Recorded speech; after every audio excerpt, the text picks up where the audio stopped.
सुनीति, क्या हुआ? आज चेहरा मुरझाया हुआ लग रहा है तुम्हारा। तबीयत तो ठीक है ना? हाँ, थोड़ा छाती में दर्द सा महसूस हो रहा है। लगता है एसिडिटी का दर्द सीने तक पहुंच गया है। ज़रा एक गिलास पानी और एसिडिटी की गोली तो देना मुझे। हाँ, अभी देता हूँ, तुम घबराओ नहीं। गोली खाकर सुनीति सो गई। सोचा, रसोई में नाश्ते के बर्तन पड़े हैं झूठे, वो साफ़ कर देता हूँ और दोपहर के लिए दाल चावल चढ़ा देता हूँ कुकर में। उसकी तबीयत ख़राब है, आज उसको परेशान नहीं कर सकता। उसे कुछ हो जाएगा तो मैं अकेला कैसे जीऊँगा? आजकल यही चिंता सताती रहती है मुझे। मेरी उम्र 75 साल की हो गई है और वो 70 साल की है।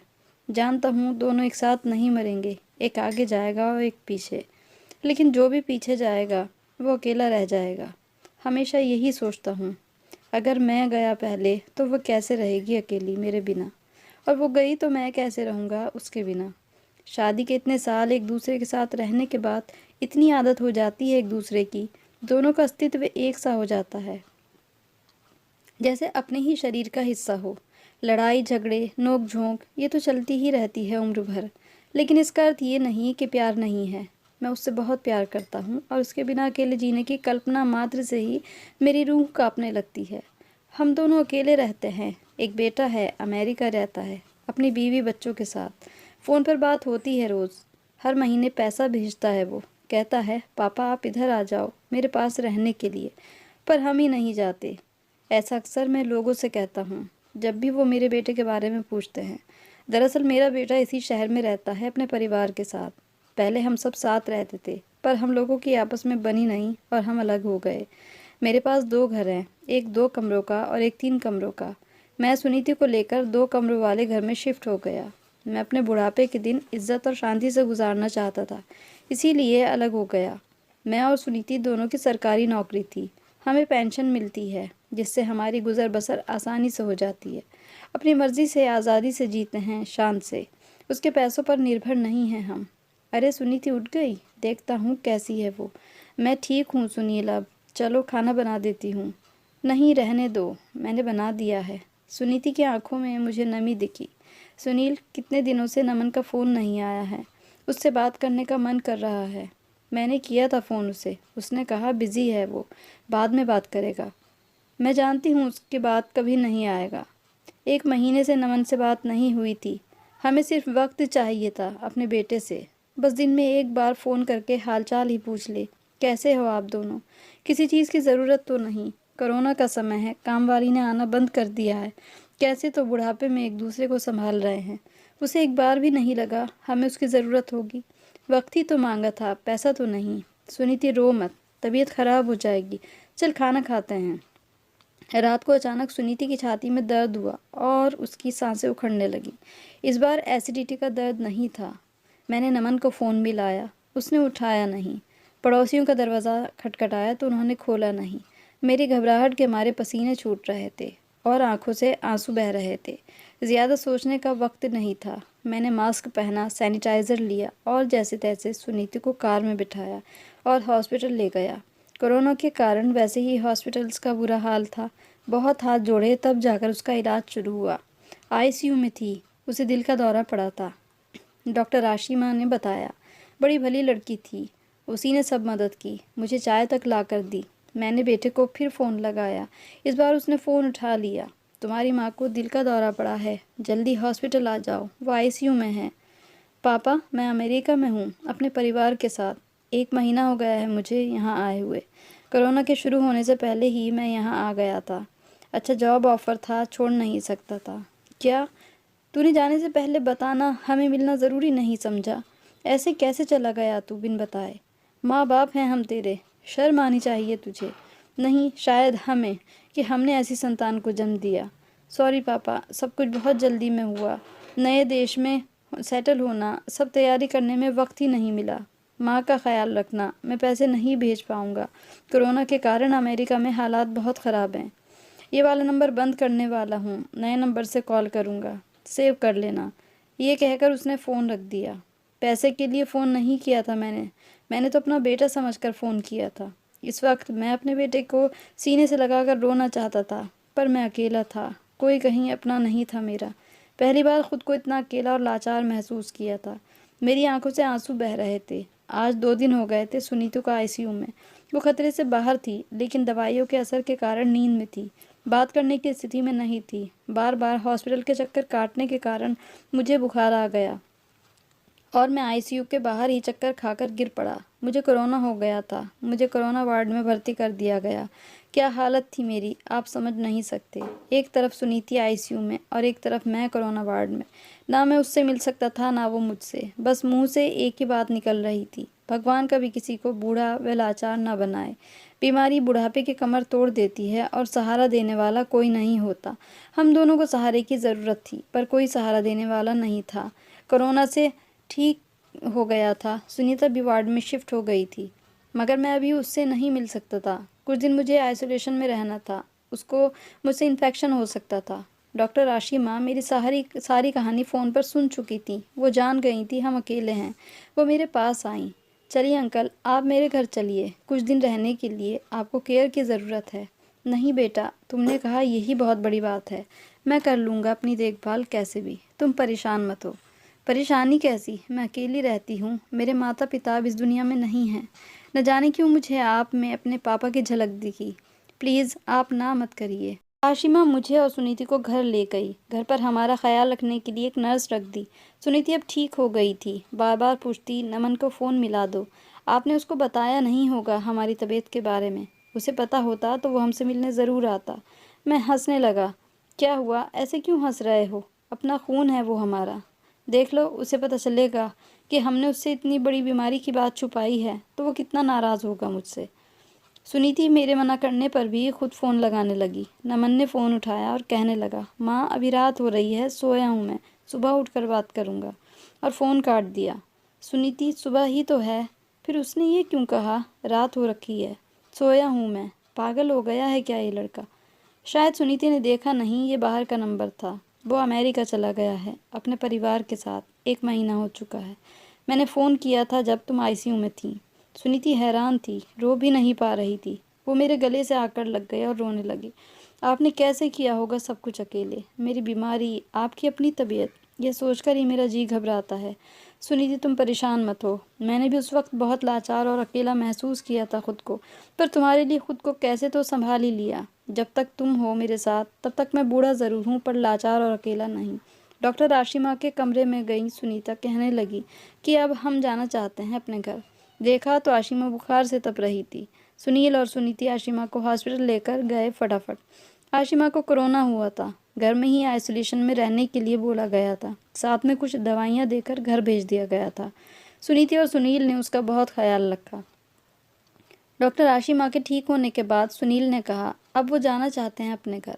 बहुत तकलीफ़ दी है तुम्हें बेटा, शुक्रिया कहकर जो तुमने हमारे लिए किया, मैं उसका अपमान नहीं करना चाहता। भगवान तुम्हें हमेशा खुश रखे। सुनीति ने आशिमा को गले से लगाया और रोने लगी। आशिमा ने कसकर सुनीति को प्यार किया और मेरी तरफ देखकर बोली, मैं अपने माँ पापा से फिर से अलग नहीं होना चाहती। प्लीज़ रुक जाइए पापा, प्लीज़। ये सुनते ही हमारी आंखें भर आईं और हम अपनी बेटी के घर रुक गए हमेशा के लिए। धीरे धीरे समय गुजरा और कोरोना का दौर भी ख़त्म हो गया। हम आशिमा के साथ ही रह रहे थे। एक दिन सुनील जी ने सुनीति जी से कहा, क्यों ना आज अपने पुराने घर चलकर देखा जाए। बंद रहते रहते घर में जाले लग गए होंगे, थोड़ी साफ़ सफाई करके आते हैं। उनकी बनी बेटी आशिमा ने भी हाँ कहकर अपनी रजामंदी जताई। फिर वह दोनों अपने घर की तरफ के लिए ऑटो रिक्शा में बैठकर चल दिए। जैसे ही वह अपने घर पहुँचे तो उन्होंने देखा कि घर का ताला खुला है और अंदर कोई है। यह देखकर दोनों ही सुनील और सुनीति जी आश्चर्यचकित हो गए। फिर वे धीरे से अंदर गए। सामने एक महिला कुर्सी पर बैठी थी। वह महिला एकदम से खड़े होकर बोली, अरे आप लोग कौन हैं? अंदर कैसे चले आ रहे हैं? इस बात को सुनकर सुनील जी हैरान हो गए और सुनीति जी को तो गुस्सा आ गया। उन्होंने ज़रा तेज़ आवाज़ में कहा कि ये सवाल तो हमें आपसे करना चाहिए। आप यहाँ हमारे घर में क्या कर रही हैं? वह महिला बोली, आपका घर? ये घर तो 2 महीने पहले हमने ख़रीद लिया। ख़रीद लिया? किससे ख़रीद लिया? इस घर के मालिक तो हम हैं। आपको किसने घर बेचा? वह महिला भी थोड़ी क्रोधित हो रही थी। सुनील जी बीच में आते हुए बोले, गुस्से की कोई बात नहीं है, हम बात आराम से भी कर सकते हैं। दरअसल हम ये जानना चाहते हैं कि आपको ये घर किसने बेचा। वह महिला ही जवाब देने को तैयार नहीं थी और गुस्से से बोली कि निकलते हो यहाँ से या फिर पुलिस को बुलाऊं। अब सुनील जी भी क्रोधित हो उठे और बोले, पुलिस को आप नहीं, हम बुलाएंगे, क्योंकि ये घर हमारा है। तभी वह औरत बोली, इसका सबूत क्या है तुम्हारे पास? ये घर तुम्हारा है। तो सुनीता जी ने पूछा, और तुम्हारे पास क्या सबूत है कि ये घर तुमने खरीदा है? काफ़ी देर बहस होती रही, पर वह महिला टस से मस होने को तैयार नहीं थी और बड़े सीने तानकर उसे घर पर अपना मालिकाना हक जता रही थी। सुनील जी को कुछ दाल में काला लग रहा था। उन्होंने हालत की नज़ाकत समझते हुए पुलिस को फ़ोन किया, क्योंकि उन्हें लग रहा था कि ये मामला ऐसे सुलझने वाला नहीं है। पुलिस को फ़ोन करने के बाद वे बाहर मोहल्ले में गए और आस पड़ोस के लोगों से पूछताछ करनी शुरू की। महिला कौन है, कहाँ से आई है, उसने हमारे घर पर कब से कब्जा जमाया है? आसपास के लोग भी यही सोच रहे थे कि सुनील जी ने ही अपना घर इस औरत को बेचा है। अभी इस बात से अनजान थे सभी, और हैरान भी कि ये अपने आप ही इस औरत ने कैसे कब्जा जमा लिया। तभी वहाँ पुलिस पहुँच जाती है और उसे औरत से भी पूछताछ होती है। तभी वह औरत मकान के कागज़ पुलिस को दिखाते हुए कहती है कि ये देखिए, मेरे पास तो इस घर के कागज़ भी हैं। ये अब आप इससे पूछिए ये किस सबूत के आधार पर इस घर को अपना घर बता रहे हैं। सुनील जी तो यह देखकर हक्का बक्का रह जाता है, क्योंकि उनके मकान के कागज़ तो उनकी ही अलमारी में रखे हुए थे। इसी बीच सुनीति जी के हार्ट अटैक होने पर लंबा समय अस्पताल में रहना और फिर डॉक्टर आशिमा के घर रहना, बुढ़ापे और कमज़ोरी के कारण वह आने में असमर्थ थे, इसलिए 2 महीने से उनका अपने घर आना भी ना हो सका। और इसी चीज़ का फ़ायदा इस औरत ने उठाया। यह औरत कौन थी, कहाँ से आई थी, कोई नहीं जानता था। पुलिस ने मोहल्ले वालों से पूछताछ की तो सुनील जी की सच्चाई पर उन्हें भरोसा हुआ, पर पुलिस भी ये कहकर चली गई कि आप थाने में आकर अपनी रिपोर्ट दर्ज करवा दीजिए, हम जितनी आपकी मदद कर सकेंगे करेंगे। सुनील जी ने सुनीति जी को साथ लिया और थाने चले गए। वहाँ जाकर रिपोर्ट लिखाई और फिर वहाँ से डॉक्टर आशिमा को फ़ोन किया और उनको सारी बात बताई। डॉक्टर आशिमा ने सारी बात सुनकर सुनील और सुनीति जी को घर वापस आने के लिए कहा और वे वहाँ से डॉक्टर आशिमा के घर पहुँच गए। आशिमा हॉस्पिटल से अपने घर पहुंची। घर पहुंचते ही आशिमा ने सुनील जी और सुनीता जी को दिलासा देते हुए कहा कि आप घबराइए नहीं, जैसे भी होगा हम उसे औरत को वहां से निकाल देंगे। और उनसे बात करने के तुरंत बाद ही डॉक्टर आशिमा ने किसी को फ़ोन मिलाया। यह और कोई नहीं, उनका मुँह बोला भाई रोहन था, जो पेशे से वकील था। डॉक्टर आशिमा ने सारी बात अपने भाई को बताई तो अगले दिन वकील रोहन और सुनील जी थाने पहुंचे और वहां से पुलिस के कहने पर मामले को कोर्ट तलक पहुंचाया गया। पर परेशानी ये थी कि घर के कागज़ उस औरत के पास थे और उसे औरत को भी कोर्ट में बुलाया गया तो उसने फिर से वही कागज़ सबूत के तौर पर दिखाए। अब कोर्ट के आदेश अनुसार उस औरत को ये कागज़ कोर्ट में जमा करने थे, क्योंकि कोर्ट को इस पर जांच करनी बाकी थी। जब उन कागज़ों की जांच हुई और उन कागज़ों पर हुए सिग्नेचर सुनील जी की राइटिंग और सिग्नेचर से मेल न खाए तो उस औरत की चोरी पकड़ी गई। अब कोर्ट ने अपना फैसला सुनाया और उसे औरत को भारी जुर्माने के साथ जेल की सज़ा सुनाई गई। यह सुनकर वह औरत रोने और गिड़गिड़ाने लगी और बोली, माफ़ कर दीजिए साहब, मुझे बहुत बड़ी भूल हो गई, मैं लालच में आ गई थी। मैं तो एक बहुत गरीब औरत हूँ। मैं उसी मोहल्ले में काम करने वाली मीरा की पड़ोसन हूँ। मीरा और मैं एक दूसरे की अच्छी सहेलियाँ थीं और अच्छी पड़ोसनें भी।